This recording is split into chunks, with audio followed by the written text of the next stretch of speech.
The old man was sitting on a park bench in MacArthur Park, feeding pigeons with breadcrumbs from a paper bag. His clothes were clean but threadbare. His shoes risoled so many times they looked more like patches than leather. When he reached into his coat pocket for more bread, Dean Martin saw the gnarled, arthritic fingers that had once taught a young Dino Crocetti how to find magic in ivory keys. Giuseppe Benedetto, 82 years old, the man who had changed Dean Martin's life 45 years ago in a cramped apartment above Benedetto's grocery in Steubenville, Ohio. Dean sat in his Cadillac across the street, watching through dark glasses as his childhood piano teacher struggled to open a stubborn bag of breadcrumbs. It was March 1969, and Dean had been searching for Giuseppe for 3 months, ever since his cousin Anthony mentioned seeing the old piano teacher living rough in downtown Los Angeles. Giuseppe looked nothing like the dignified man Dean remembered. Gone was the pressed white shirt, the neat black tie, the careful mustache. This Giuseppe was thin, almost frail, his thick gray hair unkempt, his face bearing the deep lines of a man who had survived too much loss. But when a small sparrow landed on his outstretched hand, Giuseppe's face lit up with the same gentle smile Dean remembered from those long-ago lessons. The same smile that had greeted a poor Italian-American kid who couldn't afford proper music lessons but desperately wanted to learn. Dean closed his eyes, transported back to 1924 when he was 7 years old, and Giuseppe Benedetto had been the most important person in his world. The Benedetto family had owned a small grocery store in Steubenville's Italian district. Giuseppe taught piano in the back room after hours, mostly to the children of other immigrants who paid him in vegetables, pasta, or whatever they could spare. The Crocettis had nothing to spare, but Giuseppe had heard young Dino humming complex melodies while helping his father in the barber shop. "Bring the boy," Giuseppe had told Gaetano Crocetti. "We find a way." For 5 years, from ages 7 to 12, Dean had walked to Benedetto's grocery every Tuesday and Thursday evening. Giuseppe taught him scales, theory, classical pieces, and something more valuable than technique. He taught him that music was a language that could express what words could not. "Music is not about being perfect, Dino," Giuseppe would say in his heavily accented English. "Music is about being honest. You play what you feel, and people feel what you play." Giuseppe never charged the Crocetti family a penny. When Dean asked why, Giuseppe simply said, "Music is a gift from God. I am just passing it along." In 1929, when Dean was 12, Giuseppe's wife Maria died suddenly of influenza. Devastated and unable to continue teaching, Giuseppe sold the grocery store and disappeared. Dean never saw him again. Until today, Dean got out of his car and walked slowly toward the bench. Giuseppe was humming softly to himself, a Puccini aria that Dean recognized immediately. Even sitting on a park bench feeding pigeons, Giuseppe's musical instincts remained impeccable.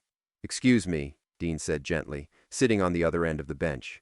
"That's Nessun Dorma, isn't it?" Giuseppe looked up, squinting in the afternoon sun. His eyes were cloudy with cataracts, and Dean could see hearing aids in both ears. The old man studied Dean's face for a long moment, confusion flickering across his features. "I'm sorry," Giuseppe said in English, still tinged with his Italian accent. "Do I know you?" Dean's heart broke a little. Giuseppe didn't recognize him. 40 years of fame, countless television appearances, movies, album covers, none of it mattered. To Giuseppe, Dean was just another stranger in the park. "My name is Dean," he said simply. "I was wondering if you still teach piano." Giuseppe's laugh was sad and musical. "These hands?" He held up his arthritic fingers. "These hands are finished with piano. Besides, I have no piano to teach on." "What if we could find one?" Giuseppe looked at Dean more carefully. There was something familiar about this well-dressed man, with the kind eyes and the familiar voice. "Why would you help an old man you don't know?" "Because sometimes music brings people together in ways they don't expect." That afternoon, Dean learned the heartbreaking truth about Giuseppe's life since leaving Steubenville. After Maria's death, Giuseppe had wandered the country, teaching when he could find students, working odd jobs when he couldn't. He'd lived in Chicago, Detroit, Denver, always moving, always searching for something that would fill the hole left by his wife's death. In 1955, he'd come to Los Angeles, hoping to find work in the film industry as a musical consultant or coach. Instead, he'd found himself competing with younger, more connected musicians. His accent worked against him. His old-world teaching methods seemed outdated. and gradually his savings dwindled. For the past 5 years, Giuseppe had been living in a single room in a downtown boarding house, surviving on Social Security checks that barely covered rent and food. His hearing was failing, making it impossible to tune pianos or teach effectively. The arthritis in his hands meant he could barely play anymore. "But you still love music," Dean observed, as they sat in a small cafe near the park. Giuseppe's eyes lit up. "Music is everything. When I cannot play, I listen. When I cannot listen well, I remember. When I cannot remember, I hum," he chuckled. "Maria used to say I would hum even in my sleep." "Tell me about her." For the next 2 hours, Giuseppe spoke about his late wife, how they had met in Naples before coming to America, how she had supported his dream of teaching music even when it brought in little money, how she had made their small apartment above the grocery store feel like a palace, how her death had broken something in him that never quite healed. "She believed music could save people," Giuseppe said quietly. "She said I was put on earth to pass that gift to others. After she died, I felt like I had failed her." "Did you ever wonder about your students?" Dean asked carefully. "Whether any of them went on to make music professionally?" Giuseppe shrugged. "I hope so. I had some talented children. There was one boy—" He paused, lost in memory. "Dino Crocetti. Beautiful voice, natural instinct for melody. His family had nothing, but that boy had everything that mattered. I wonder sometimes what became of him." Dean felt tears threatening. Giuseppe had spent 40 years wondering about the boy he had taught for free, never knowing that boy had become one of the most successful entertainers in the world. "Giuseppe," Dean said gently, "I need to tell you something." That evening, Dean Martin brought Giuseppe Benedetto to his Beverly Hills mansion. Giuseppe was overwhelmed by the luxury, the grand piano in the living room, the gold records on the walls. But it wasn't until Dean sat at the piano and began playing a simple scale, the same scale Giuseppe had taught him 40 years ago, that recognition finally dawned. "Dino," Giuseppe whispered. "Il mio piccolo Dino." "Hello, maestro," Dean said, his voice thick with emotion. Giuseppe's hands flew to his face, and he began to cry. Deep, wrenching sobs that seemed to come from decades of suppressed grief, loneliness, and wonder. Dean went to him, embracing the man who had given him the foundation for everything he'd achieved. "I thought you were gone," Giuseppe said through tears. "I thought all my students were gone, forgotten." "Never forgotten," Dean assured him. "Never, ever forgotten." That night began the most meaningful relationship of Dean Martin's later life. In secret, Dean moved Giuseppe into a comfortable apartment in West Hollywood, fully furnished with a baby grand piano. He arranged for the best medical care: eye surgery to remove the cataracts, hearing aids that actually worked, arthritis treatments that gave Giuseppe some mobility back in his hands. But more than the physical care, Dean gave Giuseppe something he thought he'd lost forever: purpose. Dean arranged for Giuseppe to teach piano to a carefully selected group of students, children of friends, young musicians Dean was mentoring, anyone who could benefit from Giuseppe's patient, old-world approach to music education. Dean paid all the fees himself, telling the students they were receiving scholarships. "But why keep it secret?" Giuseppe asked one evening as they sat together at the piano. "You could help so many more people if you made it public." "Because this isn't about me getting credit," Dean replied. "This is about you getting to teach again, the way you taught me, with love, with patience, with dignity. If the press found out, it would become about my charity work instead of your talent."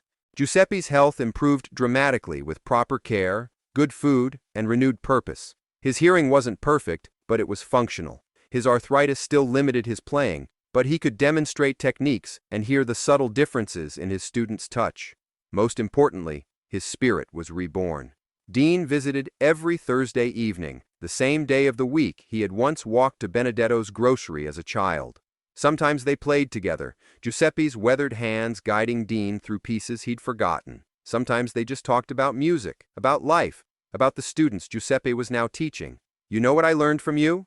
Dean told Giuseppe one evening. "That music isn't about being perfect, it's about being honest. Every performance I've ever given, every song I've ever recorded, I remembered that lesson." Giuseppe smiled. "You were always honest, Dino. Even as a little boy, you played with your heart, not just your hands." In 1972, Giuseppe asked Dean to attend a recital his students were giving. It was a small event, just 10 children playing simple pieces in Giuseppe's apartment. But as Dean listened to these young musicians, a Mexican-American girl playing Chopin, a black boy from Watts interpreting Mozart, an elderly Chinese woman learning piano for the first time at age 60, he realized he was witnessing something extraordinary.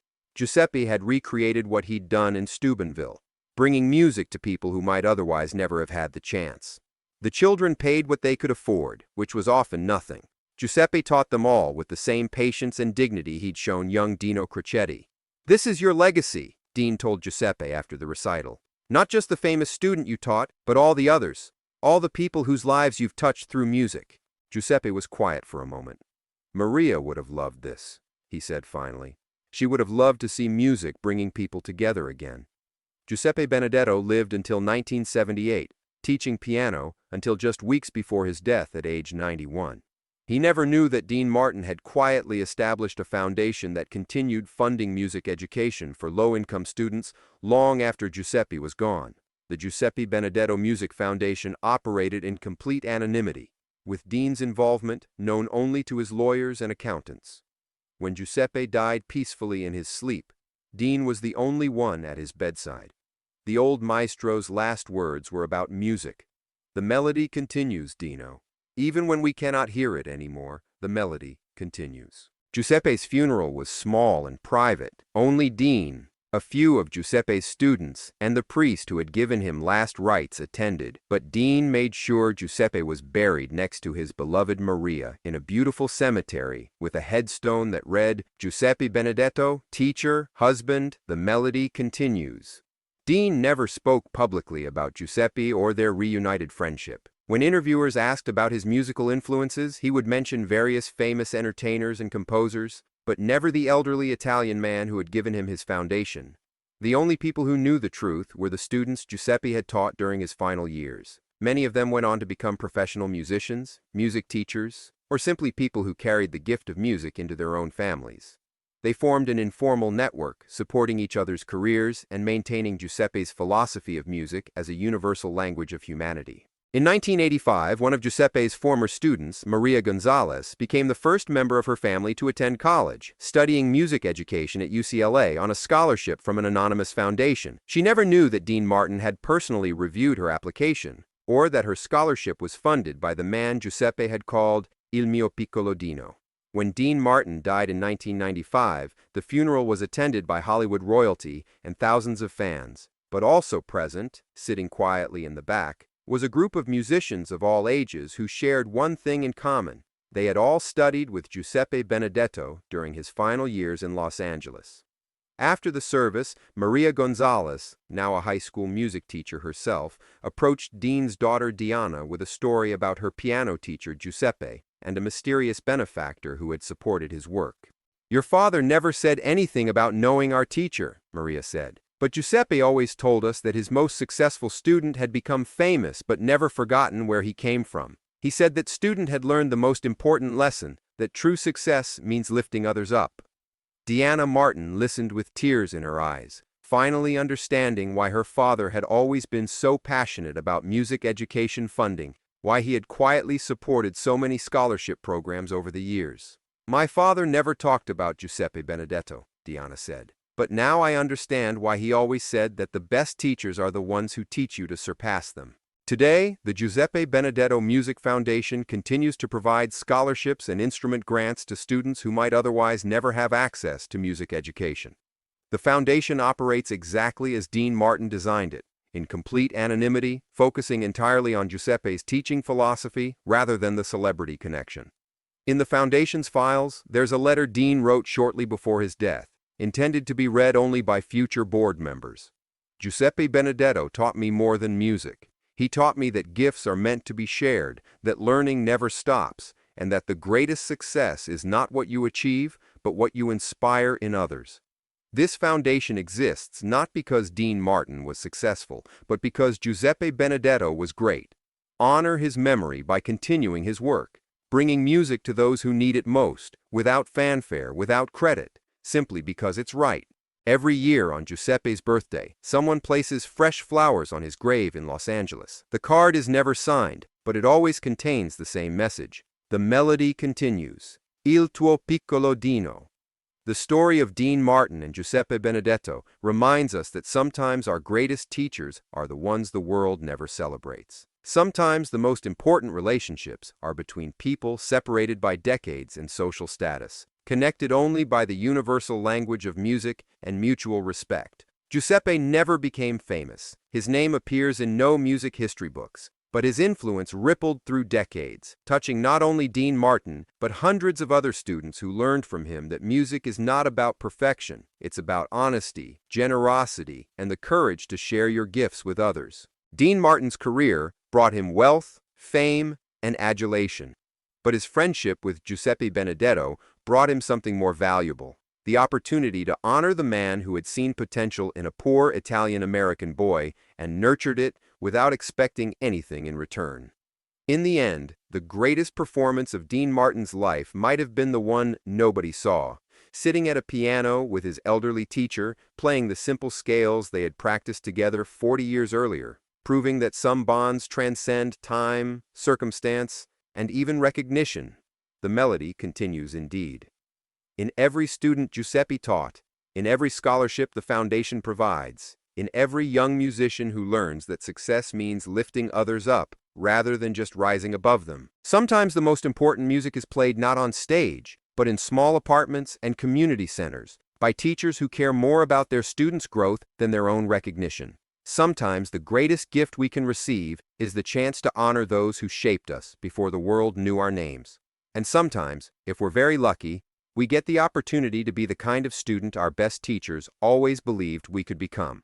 Not just successful, but generous. Not just talented, but grateful. Not just famous, but faithful to the lessons that made us who we are. That was Dean Martin's final grace note. Not the cool crooner or the Rat Pack legend, but the student who never forgot his teacher, and the successful man who used his success to ensure that Giuseppe Benedetto's gift of music would continue touching lives long after both teacher and student had taken their final bow.